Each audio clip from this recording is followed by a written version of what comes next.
सनसनी। Corona virus पर घातक जंग।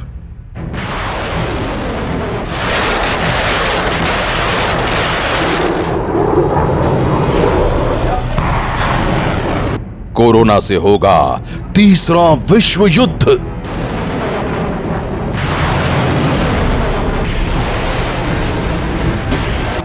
महाप्रलय की उल्टी गिनती शुरू। महाशक्तियों का ई वायरस वॉर। किलर कोरोना के कहर से पूरी दुनिया में मचा है हाहाकार। लाखों लोग अब तक इस खतरनाक वायरस से बेमौत मारे जा चुके हैं और अब इसी कोरोना वायरस की वजह से दुनिया घातक जंग की ओर बढ़ रही है। महाप्रलय की उल्टी गिनती शुरू हो गई है और अब कोरोना की वजह से होने वाली महाजंग की इस कहानी ने सारे संसार में फैला दी है सनसनी। जब दुनिया की महाशक्तियां आपस में टकराती हैं तो होता है महाप्रलय।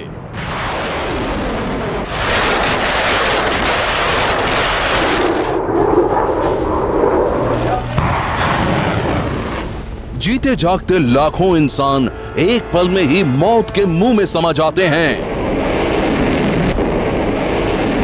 धरती लाशों से पट जाती है और सब कुछ तहस नहस हो जाता है।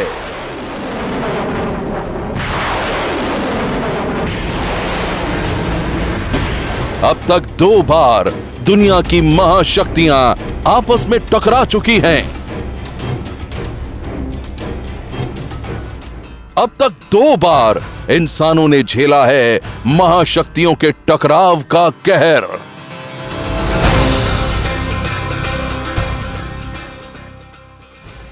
दूसरे विश्व युद्ध में अपने एटम बम के अटैक से अमेरिका ने जापान को बर्बाद कर दिया था। ये तस्वीरें अमेरिका के उसी खतरनाक हमले की हैं जिससे जापान में मौत की सुनामी आ गई थी। दूसरे विश्व युद्ध में अमेरिका के घातक वार की कीमत जापान आज भी चुका रहा है और अब अमेरिका एक बार फिर महाजंग की तैयारी कर रहा है। जी हां, जिस कोरोना की वजह से दुनिया में अब तक करीब 3 लाख लोग बेमौत मारे गए हैं, उसी कोरोना की वजह से एक बार फिर महाशक्तियों के बीच महाजंग की उल्टी गिनती शुरू हो गई है और इस बार अमेरिका के निशाने पर है चीन।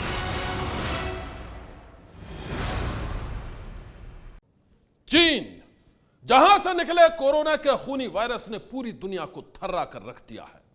आरोप है कि इस किलर वायरस को चीन की लेबोरेटरी में तैयार किया गया है और अब इसी बात को लेकर अमेरिका के निशाने पर है चीन। चीन से आया तबाही का वायरस।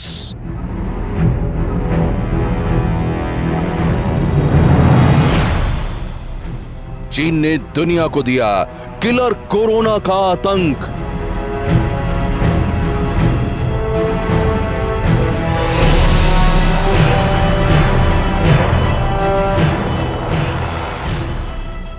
चीन की वजह से लाखों लोग बेमौत मारे गए।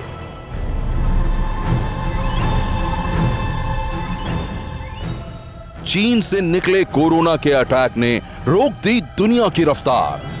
चीन की वजह से दुनिया अपने घरों में हो गई कैद। जी हां, यह चीन ही है जिसे पूरी दुनिया कोरोना के विकट संकट के लिए जिम्मेदार मान रही है। माना जा रहा है कि चीन के वुहान शहर से निकले कोरोना वायरस ने दुनिया को बीमार बना दिया, लाखों लोगों की जिंदगी छीन ली और अब इसी वायरस को लेकर अमेरिका और चीन आमने सामने हैं। Remember, China has a history of infecting the world, and they have a history of running substandard laboratories. These are not the first times that we've had a world exposed to viruses as a result of failures in a Chinese lab. And so while the intelligence community continues to do its work, they should continue to do that and verify so that we are certain. I can tell you that there is a significant amount of evidence that this came from that laboratory in Wuhan. We're going to lose anywhere from 75, 80 to 100,000 people. That's a horrible thing. We shouldn't lose one person over this. This should have been stopped in China. It should have been stopped. अमेरिकी राष्ट्रपति Donald Trump पहले दिन से ही कह रहे हैं कि corona के लिए चीन जिम्मेदार है, लेकिन बात अब आरोपों तक ही नहीं रह गई है। अमेरिका कोरोना को लेकर ही चीन पर हमले की तैयारी कर रहा है और अब महाशक्तियों के बीच उफनते गुस्से की कहानी ने हर किसी को डरा दिया है। कोरोना वायरस पर घातक जंग, कोरोना से होगा तीसरा विश्व युद्ध, महाप्रलय की उल्टी गिनती शुरू, महाशक्तियों का ई वायरस वॉर।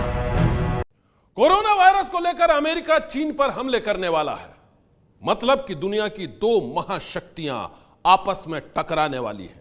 लेकिन यह युद्ध किसी घातक हथियार से नहीं बल्कि ई वायरस से लड़ा जाएगा। ई वायरस मतलब आर्थिक पाबंदी। अमेरिका का यही वो नायाब हथियार है जिसके बलबूते वो चीन को सबक सिखाना चाहता है। खबरों के मुताबिक पूरी दुनिया को कोरोना के आतंक से डराने वाले चीन को मजा चखाने के लिए अमेरिका ने आर्थिक युद्ध छेड़ने की तैयारी पूरी कर ली है।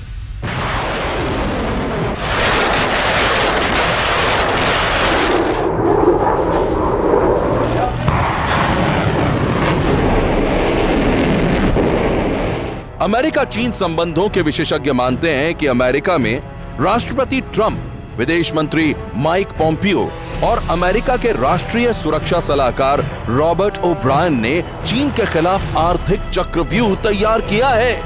ऐसा चक्रव्यूह जिसमें फंसकर चीन तबाह हो जाएगा।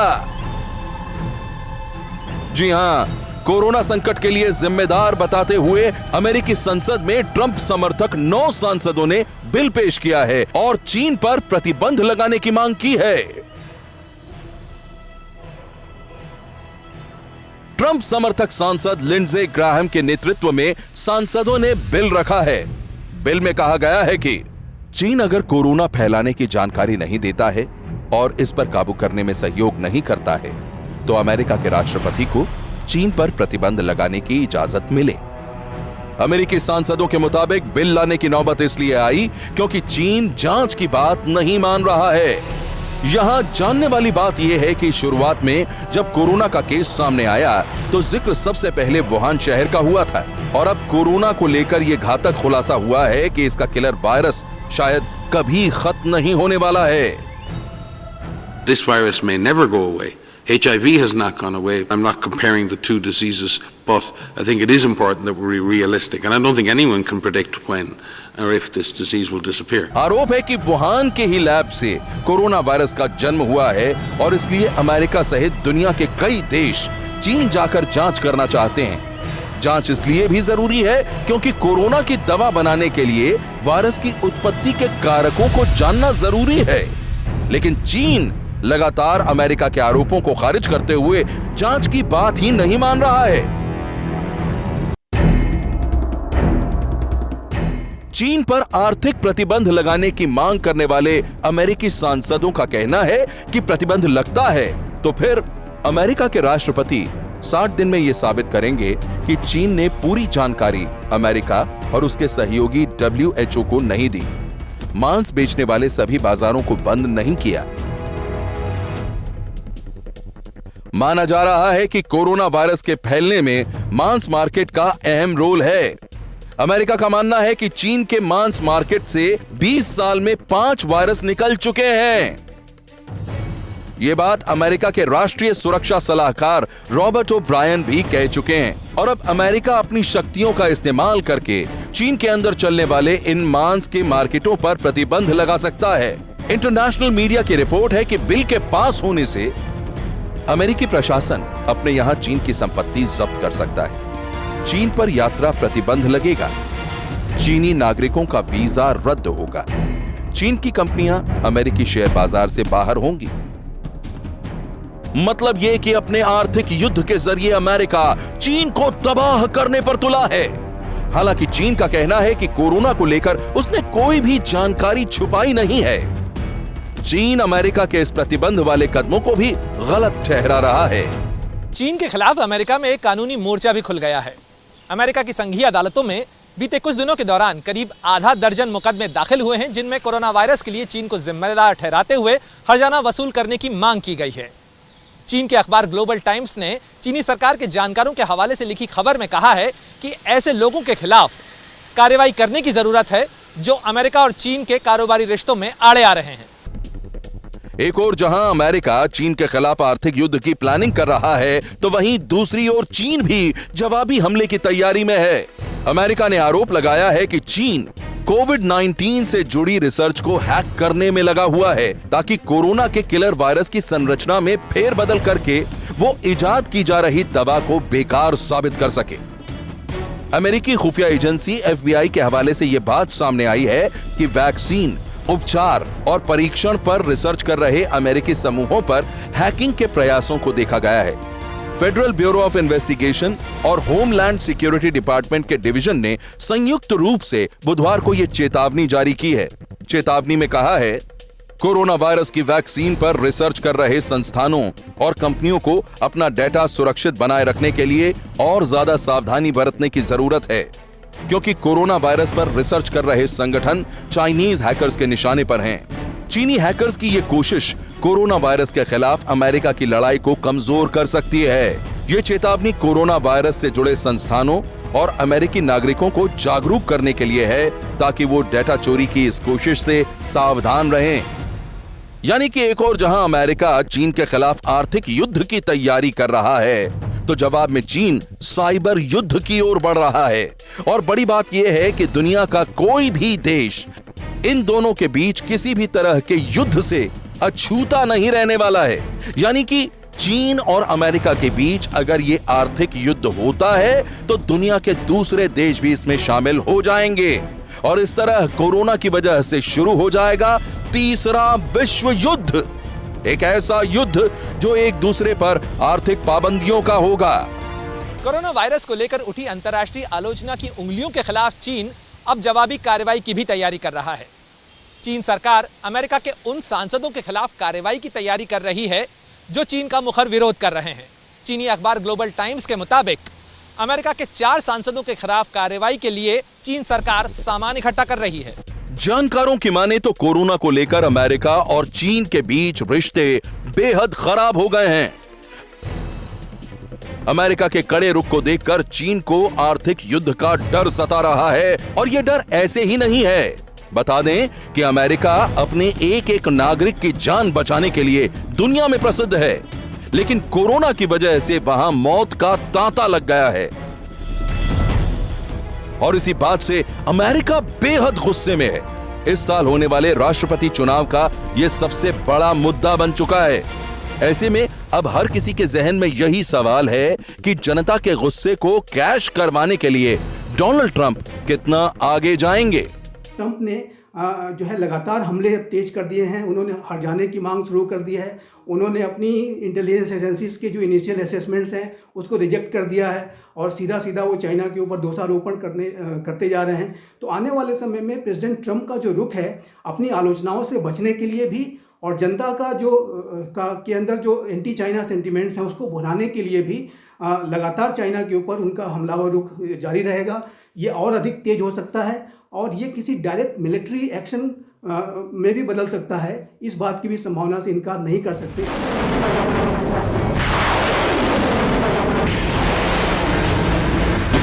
एक्सपर्ट्स की माने तो कोरोना के बीच फंसी दुनिया के लिए अमेरिका और चीन के बीच किसी भी प्रकार की जंग सबसे बुरे सपने के सच होने जैसा होगा।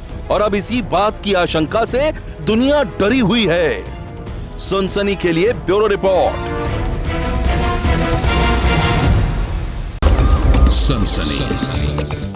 कोरोना के घातक वायरस को लेकर अगर अमेरिका और चीन के बीच आर्थिक युद्ध की शुरुआत होती है तो पूरी दुनिया में इसका असर होगा। अनेक देश दोनों की इस जंग से प्रभावित होंगे। और अब कहानी भारत में कई लोगों को कोरोना बम बना देने वाले मौलाना साद की, जिसके बारे में हुआ है एक बेहद चौंकाने वाला खुलासा। सिर पर पगड़ी, सफेद दाढ़ी और सफा चट मूंछ, कहने को तो ये तबलीगी जमात का मुखिया है। मुसलमानों का बहुत बड़ा धार्मिक गुरु है। लेकिन अब इसकी एक ही पहचान है, यह भारत में किलर कोरोना को फैलाने वाला सबसे बड़ा एजेंट है।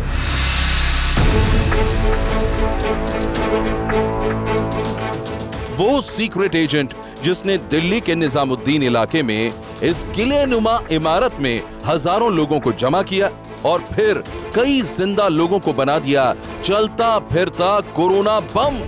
नाम है मौलाना मोहम्मद साद। वही मौलाना साद जिसे दिल्ली पुलिस हर जगह ढूंढ रही है। हर जगह इसके सुराग ढूंढे जा रहे हैं। और अब इस भगोड़े मौलाना के बारे में जो खुलासा हुआ है उसे सुनकर आप भी सन्न रह जाएंगे।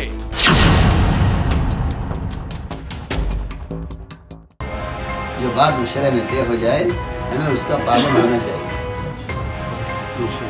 मशवरा इसके लिए है। और अगर इस मशवरे की पाबंदी में कोई नुकसान आ जाए तो कभी भी मशवरे को इल्जाम मत देना। ये भी हुक्म है कुरान का। जी हां, जो मौलाना मरकज में जुटे लोगों को गुमराह करता था। तो वक्त की जरूरत यह है कि एक तो मस्जिदों का आबाद करो, दूसरा काम यह है अल्लाह की वहदानियत को इससे ज्यादा बयान करो। वरना अल्लाह की जात पर यकीन न रखने वालों की चालें और उनकी स्कीमें वो मुसलमान को बीमारी से बचाने के बहाने से मुसलमानों को अमल से रोकने के लिए वो गालिब आ गई हैं। जो अपनी तकरीर के जरिए अनुयायियों को धर्म का वास्ता देकर भड़काता था। उन्हें तरकीब नजर आ गई कि मौका है ये मुसलमानों को अमल से रोकने और बखेरने का, ताकि इनके दिलों में हमेशा के लिए ये बात बैठ जावे कि भाई बीमारी उड़कर लगती है, किसी से मुसाफा ना करो, बीमारी लग जाएगी, किसी के पास चलकर मत जाओ, किसी के पास मत बैठो। अरे आज अगर इस बीमारी की वजह से मुसलमान का अकीदा बन जाता है, बीमारी खत्म हो जाएगी, मगर ये अकीदा खत्म नहीं होने का। जिस मौलाना साद की वजह से कई लोग किलर कोरोना के संक्रमण का शिकार बन गए। दिल्ली पुलिस की क्राइम ब्रांच ने उसी मौलाना साद के बारे में किया है एक चौंकाने वाला खुलासा। यह खुलासा हुआ है मरकज के जमातियों से हुई पूछताछ में।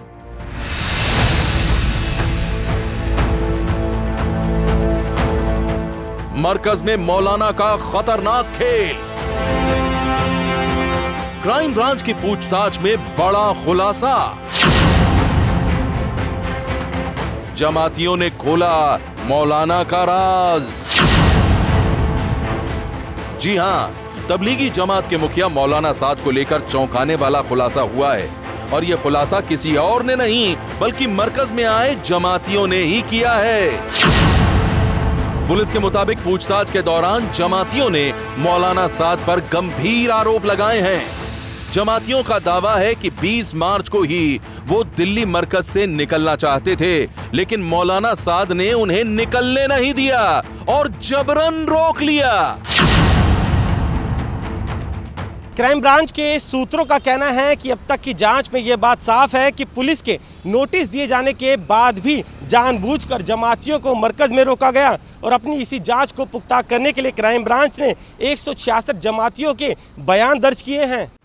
क्राइम ब्रांच के सूत्रों के मुताबिक अब तक की जांच से साफ लगता है कि नोटिस दिए जाने के बावजूद जमातियों को मौलाना साद ने मरकज में जानबूझकर रोका।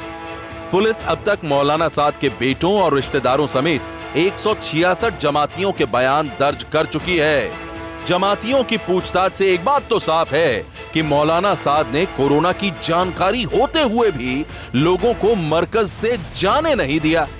आपको बता दें कि मार्च में मरकज कांड सामने आने के बाद से ही तबलीगी जमात के मुखिया मौलाना साद का कुछ पता नहीं है। पुलिस पूछताछ का नोटिस दे चुकी है, लेकिन सैकड़ों लोगों को कोरोना बम बना देने वाला ये मौलाना अपनी गिरफ्तारी के डर से नामालूम कहां छुप गया है। जानकारी के लिए हम आपको यह भी बता दें कि मौलाना साद को तबलीगी जमात की लीडरशिप विरासत में मिली है। वो इस्लाम का कोई बहुत बड़ा ज्ञानी नहीं है, लेकिन संस्था पर उसकी पकड़ बेहद मजबूत है। वो दूसरों की कम सुनता है और हद से ज्यादा जिद्दी है। मौलाना साद ने 2014 में तबलीगी जमात के तत्कालीन प्रमुख मौलाना जुबैर के निधन के बाद खुद को प्रमुख यानी संगठन का अमीर घोषित कर लिया था। इसके बाद से ही तबलीगी जमात में फूट पड़ गई और दो गुट बन गए। एक गुट दिल्ली का है तो दूसरा भोपाल का। साद विरोधियों ने निजामुद्दीन की जमात से नाता तोड़ लिया, लेकिन साद का रुतबा बना रहा। इस गुटबाजी की शुरुआत तब और ज्यादा हो गई जब मोहम्मद साद ने भोपाल के जलसे में मक्का मदीना के बाद निजामुद्दीन की जमात को सबसे बड़ा धर्म स्थल बता दिया। इस बयान के बाद फरवरी 2017 में दारुल उलूम देवबंद ने मोहम्मद साद पर कुरान और इस्लाम की गलत व्याख्या का आरोप लगाया और तबलीगी जमात से दूरी बनाने का फतवा जारी कर दिया। तबलीगी जमात के विरोध का मुस्लिम संगठनों में यह कोई इकलौता उदाहरण नहीं है। तबलीगी के कामकाज और भूमिका को लेकर निशाने साधने वाला ये बयान देखिए जो सुन्नत वल जमात के स्पीकर अहमद नक्शबंदी हैदराबाद में दे रहे हैं। नमाज पढ़ने के लिए मगरिब की जरा जल्दी गया मस्जिद को, तो एक साहब जो है ये पैंचे पूरे घुटनों के नीचे तक पिंडली तक है, लंबा कुर्ता है, बेहतरीन आलिशान घट्टा है, एकदम गोरे है, लाल दाढ़ी है। मैं देख के पूछा तुम कौन? बोले मौलाना मैं कश्मीर से आया हूं, जमात में आया हूं। अरे वाला तू। और सिर्फ नक्शबंदी ही क्यों, एक पुराना वीडियो हमें और मिला है जिसमें इस्लाम के विवादित प्रचारक जाकिर नाइक भी तबलीगी के इस्लाम प्रचार के तरीके पर सवाल उठा रहे हैं। हमारे यहाँ इस्लाम को एक नया शक्ल दिया गया है, वो तबलीगी जमात के नाम से मशहूर है, और फिर उसमें एक ऐसी किताब पढ़ी जाती है जिसका कुरान और हदीस से कोई ताल्लुक नहीं। हाँ बिल्कुल सही फरमाती है कि तबलीगी निसाब या फज़ाइल अमाल जिसे कहते हैं, ये अफसोस की बात है कुछ मुसलमान ऐसी किताबें जैसे तबलीगी निसाब हो उसको कुरान से ज्यादा अहमियत देते हैं, जो गलत है। हमें कुरान पे अमल करना चाहिए। इसी में कोई भी आदमी अपने आप को आलिम बोल के आपको घूमने लेके जाता है। कोई भी कुछ भी क्या फतवा दे दिया तो मैं जो कहता हूँ इस्लाम में जीरो। मौलाना साद के बयानों की वजह से कई मुस्लिम धर्मगुरु पहले भी उसकी आलोचना कर चुके हैं, लेकिन कोरोना के खतरे के बीच जिस तरह से मौलाना साद ने अपने मरकज को इस खतरनाक वायरस का केंद्र बना दिया, उसकी हर जगह आलोचना हो रही है। मौलाना के रहस्यों के खुलासे के लिए दिल्ली पुलिस की क्राइम ब्रांच की टीम मरकज में आए करीब 700 विदेशी जमातियों के पासपोर्ट और जरूरी दस्तावेज जब्त कर चुकी है। और अब क्राइम ब्रांच ये पता लगाने में जुटी है कि आखिर इन लोगों ने किस आधार पर वीजा हासिल किया और टूरिस्ट वीजा पर आकर धर्म का प्रचार कैसे किया। मरकज मामले में जैसे जैसे क्राइम ब्रांच का शिकंजा कसता जा रहा है, कई अहम खुलासे हो रहे हैं। अब जमातियों को 20 मार्च के बाद जबरन मरकज में रोकने का सनसनीखेज खुलासा हुआ है। ऐसे में अब सवाल यह है कि क्या जमात के कोरोना जाल के पीछे मौलाना साद की ही कोई साजिश है? सनसनी के लिए दिल्ली से वरुण जैन की रिपोर्ट। आज की सनसनी में बस इतना ही। आप रहिएगा होशियार, सन्नाटे को चीरती सनसनी कल फिर देगी दस्तक आपकी दहलीज पर।